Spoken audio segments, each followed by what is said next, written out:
What's up guys, this is Sheldon and today we are back in Elmina again. Let's go!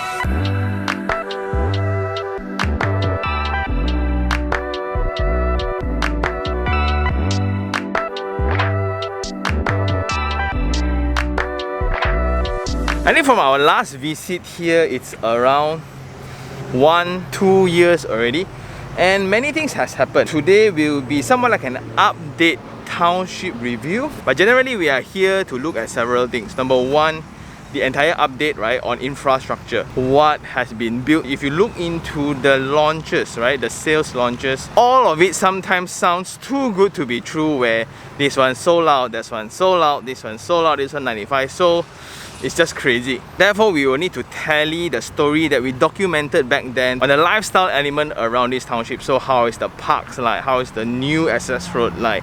How is the shop lot commercial area like? And we will also check on what's the available launch right now and how's the market sentiment around this area. And last of all would be the populations that is building around here. So there's actually congestion, not only on cars. It's congested with people on bicycles as well. Apparently this location is a hotspot for cyclists, and across the years, the scale of the car park for the sales gallery has also increased. I think easily doubled in size, just to cater for the numbers of customers that's walking in. And what you guys are seeing right now will be the seats for the upcoming launch as we speak.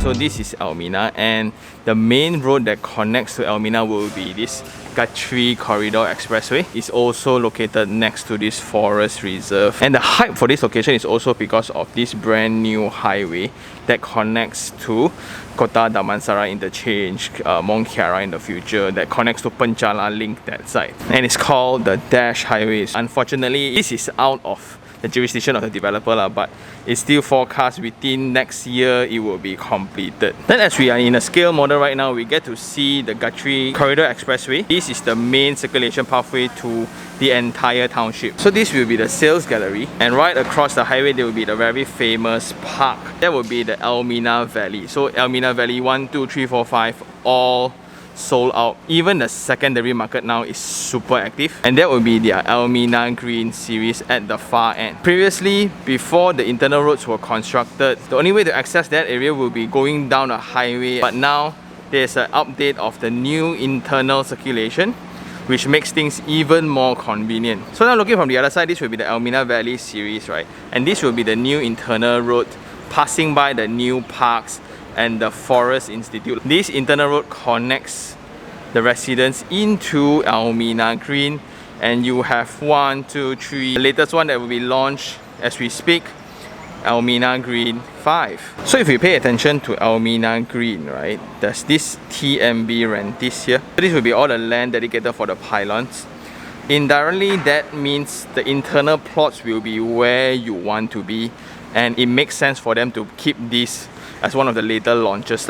So the launch today will be revolving around this product called Elmina Green 5. It's that usual Nasi Lemak property individual title 2275. So looking at the site plan for EG5, right, and you'll be accessing this area via this road. So this will be an entrance, and in the future there will be a guard post here, right? So you have the tarikas and you have the park right outside. You also have another central park here that is shared between Elmina Green 4 and Elmina Green 5. In total of 208 units, we can see similar typologies being implemented where you have this central road, right? So with this kind of measures, it controls the traffic to Elmina Green 4 along with Elmina Green 5. And as for landed, no one wants to face the junction, therefore they keep the central spine road all the way without any houses. That's effective. And they also implement cul-de-sac at the end.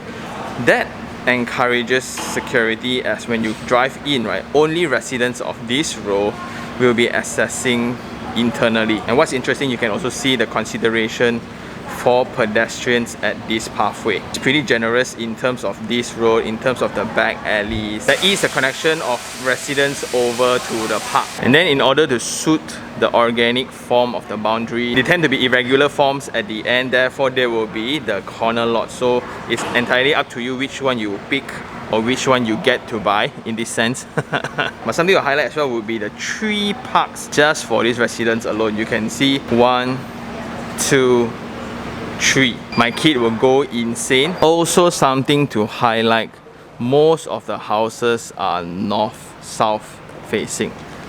So that's good. As we have visited most of their products before, and we can clearly say that they have the correct or the right terrace house template. After their township across Damansara, USJ, now Elmina, right? Then they have Serena City and all. Generally, they have refined this layout to be really efficient. But what surprises me today, they are still taking leaps of innovation within the layout around the unit. So for the intermediate unit, it will be 2478 square feet, and when you come in from the car porch, you will have your living area and your dining area here. This is going to be so open, and I like they integrate the kitchen cabinet right over to the island, so that gives the illusion of length. Then you will have a ground floor bedroom for your elderlies, and they will be sharing the same bathroom along with the guest. And in order to save space, they will be implementing the pocket door design, and right behind the kitchen you have the yard space. So this will be a small pocket garden if not mistaken. And you can see this room, after putting in the bed, you still have so much space for circulation, and that's just amazing. And moving upstairs, they have the 3 bedrooms, but what's different is you have this void here. So instead of having an ultra sized family hall here, they decided to add a void here, and that creates several things. The connection between the family hall here with downstairs, that creates some human connection. Also, it will increase the exclusivity of the principal bedroom. So when you come in here, this will be the principal bedroom. You can see the bed in this drawing is so small, and you have this window opening, your wardrobe, then your principal bathroom. Then for the 2 bedrooms, it's pretty similar and standard, and both of them will get their own ensuite bathroom. And the ongoing selling price for these units is around 900,000 as we speak. So there will be certain rebates of early bird or whatsoever, so please check with the sales staff. So what we can see here will be that clear 22 feet gate. It just extend it all the way, and this gives you that ultimate experience of driving home. That's nice. Then you have the facing brick design, somewhat similar to the Elmina Valley series. Then you have the van blocks as well as the grills, right, to really increase the texture across the building facade. And you have the cantilever roof structure, so within the 22 feet is actually no obstruction, so you can clearly safely park your cars. And what we can see here is the experience of you coming in. You have this 13 feet ceiling, which is amazing, and that can only be done when they elevate up the principal bedroom. And now from the family hall, you need to take several steps across, right? That gives more room for the ground floor living area, and it's going to be so majestic. And this is the void that we talk about, right? People in the family hall will always know whenever there's guests in the house. If not, that can be a workstation for all family members as well. And you can see this length is so lush. I think they extended all the way, right? So after you buy the house, you don't need to extend yourself again. Then something to really point out as well would be their pride in the specifications and fittings for the house. They put in a lot of effort, and they want to make sure that you know what you are buying, and I really appreciate it. So as usual, you have your terrace ramp for friendliness of wheelchair, right? Then you have the living space. This will be the tiles, and this will be the flooring material for the family area, laminated timber. Your kitchen, you have the mat tiles, and the types of lock set they will be given in the rooms and the main door. Then for bathroom, you have the WC and basin from Premtech along with Joven water heater. Okay, so this will be the full height wall tile specifications for your bathroom. And for kitchen space, it will be a 5 feet wall tiles. Then this form of communication is pretty new, where they actually spec out the type of wool. These are stone wool that will be applied at your roof, right? So after the roof, there will be heat that will be coming into the unit, and this somewhat prevents that. So that will keep the unit somewhat cooler. And this will be the gypsum plasterboard material that will be used for your plaster ceiling. Then for the facade treatments, they will be adding grills like this instead of just the linear lines, right? I like they went with a little bit more patterns to add characteristic to the facade, just like their ventilation blocks, right? So this gives privacy to the internal spaces, but also encourages airflow in between. And last of all, whatever red bricks that you see, it's only a facade material, just a thin layer laid across whatever surface to have that rustic feel. We no longer have the luxury of building the entire structure using red bricks anymore lah. Yeah, they even label out the booster pumps, the outdoor water filters, and the specification for the instant water heaters. They put out everything, models and specs. Not only they have found that perfect template, they have done this so many times again and again and again. They still do not stop innovating the product, improving the product in terms of specs, in terms of design, in terms of appearance, in terms of town planning elements, in terms of infrastructure on how to bring in population and etc. Therefore, it's just very amazing to document the entire journey for this.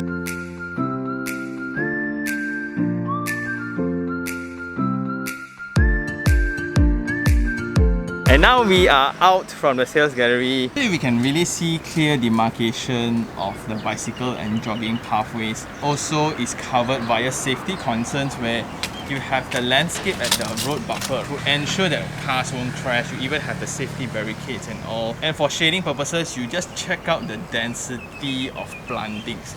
It means the distance between trees, right, are just very close, creating that foliage effect. And matching with the softscape, you have the hardscape of these red structures around here. So now we are at a lake where they call the Twin Lake. This structure is an elevated one to give you the feel of creeping into nature. And you just check out the scenery here. Wow! So the only problem I foresee is whenever like people, hey Sean, come hang out at the park. Which park? Because there are just so many parks around here. Then right next to the twin parks, we have shop lots here. It's picking up compared to last time. It's all entirely empty. Right now you can really see the clinic lah, the mini marts lah, the speed marts lah, car development centers and etc. But I must say, based on the observation on the roads, there are just a lot of cars now. And here we will see the main difference between a master planner and pocket land developers, where they are more thoughtful on the infrastructure elements. So this is the pathway for pedestrians. They have sufficient rubbish bin along with recycle bins, and you have proper walkway that connects into the park.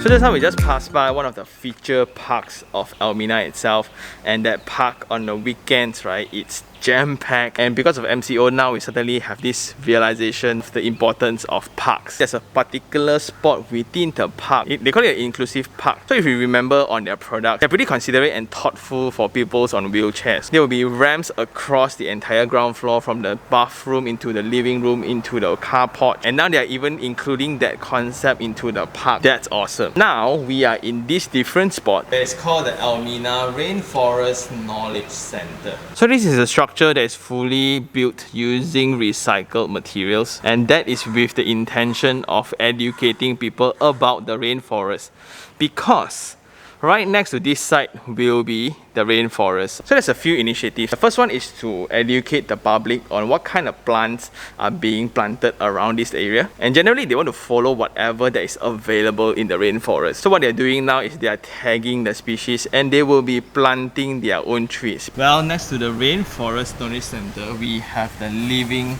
Collection Nursery.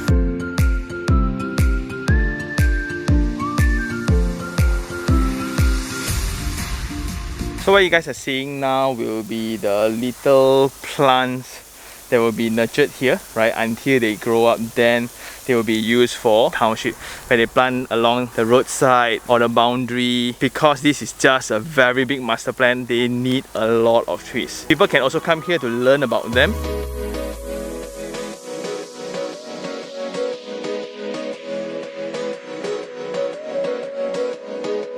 Isn't that dam just majestic along with that forest reserve? It's just so nice. And I really enjoy the effort in trying to preserve that. And the developer is also negotiating with the authorities in terms of having a hiking trail into the forest to allow the residents to have better understanding of nature itself. Hopefully that will happen. And now we are at this Rainbow Bridge, which has turned into this remarkable Instagrammable TikTok hotspot lah. But what's more important to me is the opening of this internal access. Previously, if I want to go to Elmina Green, I need to go through the highway at Guthrie, access from the other side. Now from Elmina Valley side, I already get to access here. And now we are right in front of Elmina Green 5. They are getting the platforms ready. So for EG1 it's almost completed, EG2 the high-rise is also completing, EG3 is in construction. But that being said, what's completed first will be the roads, will be the parks, will be the pathways and the folies at roundabouts. So that's a pretty rare scene and not many developers has the ability to do that. And it's more common to finish the houses first because I get to claim the bank, then I get money first, and in the end only I'll build all the roads. Right, so that's the more common practice due to cash flow purposes. Apparently it's not a problem for this developer. And I think that's all. It's now time for Sean take 3 on 3. So for the 3 things I like, number 1 would be the entire design of the master plan. They started with the park as they were launching the Elmina Valleys, which all sold out. Then people start coming in, then they start launching Elmina Green 1, which is the more affordable product. That also sold out. Then they worked on the comments, which is the lack of commercial area. Then you have Temu, right, which is oversubscribed. They just recently launched their stratified project. Now this is taking place really fast. The constructions are all completed. And then aside from buildings, right, which is the hardscape, the infrastructures are also done really well, like the connectivity and all, the parks. And my personal favorite would be the softer things, which is the bicycle lanes and the jogging pathways, the viewing decks. And this just shows the capability of this developer in building such a big township. This is not their first time doing it. But the second thing, my personal favorite would be the inclusivity portion of design. So for the product itself, they are thoughtful enough in design to include the wheelchair users, so there will be no steps in ground floor level. And they adopted that into the park as well. So now there's a dedicated play area for people on wheelchairs, and I really enjoy that. Apart from that, now they are also encouraging appreciation for the forest reserve. So now you have an education center, you have a nursery where people get to somewhat expose themselves to the nature side of things. But personally, I hope that collaboration with the local authorities gets to take place and there will be a new hiking trail next to it. So when that happens, we will make a vlog out of it, most likely. The grass cutting was getting too near, but anyway, the third thing I really enjoy would be the approach to product design. If you look into the terrace house, they have done this so many times from USJ days, Ara Damansara days. Now you have several townships going on all together, Bukit Raja, Serena City and Elmina itself. In Elmina itself, there's so many phases. Elmina Valley 1, 2, 3, 4, 5, Elmina Green 1, 3, 5. Basically, they have that perfect template landed terrace house ready, the most efficient manner, but they still up the game this time by increasing the ceiling height for the ground floor living, and they do that by elevating the floor level of the bedroom. So that allows a break from the family hall to the principal bedroom itself, and that void somewhat adds a little bit more drama to the space where you get human connection across level. That's nice. And the entire communication of all elements of the house, from the booster pump, from the water heater specs, even the facade materials are all specified out clearly, and that's just amazing. Then for the 3 things I don't like, number 1 would be the construction progress of Dash Highway. I don't know since when they use Dash Highway as the selling point, and a lot of people are attracted to this township because of the Dash Highway. But based on what we observed today, if you look into the entire township, whatever that is within the boundary of the township, everything has been executed to the expected level, right? If not more. But whatever that is within the highway construction is still ongoing, we can see that. But that constant delay, it's pretty sad because there's nothing much the resident or the developer can do. At most write an email, but that's about it. Then the second thing would still be the lack of commercial support around this area, where there's no infra of commercial lot. I think the developer knows that too, therefore they kind of rushed Temu, and because of that supply and demand situation, Temu was oversubscribed. And in the future there will be a proposed temporary mall structure around this area as well. That's going to be super exciting. But what we can see in this morning when I was having my breakfast around the Nai Alam area, the road was congested. E Boulevard Commercial Center suddenly becomes the place to go for all residents here. So one of the earlier concerns would be the noise, because this is within the Subang Airport area. But I think the more apparent issue would be timing. Whatever you can see right now, execution, infrastructure, hardscapes can all be done up, but it takes a while when population starts kicking in and it forms its culture of living around a particular location. But that does not take away the effort of the developer in trying to really push for things. If you look into the construction progress, delivery date, handover date, new parks, new research center, new play area, new roads and whatsoever, right? They keep doing whatever they can, but the reality is for a location to really be formed, for an address to really be popular, it takes time, and in this manner we will not know when. And I think that's all for this episode. Thank you very much for the team for having me despite them having a property launch in like 2 hours time. I think by the time this video is launched, we can only make it for phase 2. Phase 1 most likely will be sold out, looking at the registrants. And when people say market is bad, right, it's just... Okay, thank you very much for watching. If you really like this episode, like it, share it and even subscribe for more information like this. Until next time, this is Sean Tan. Ciao!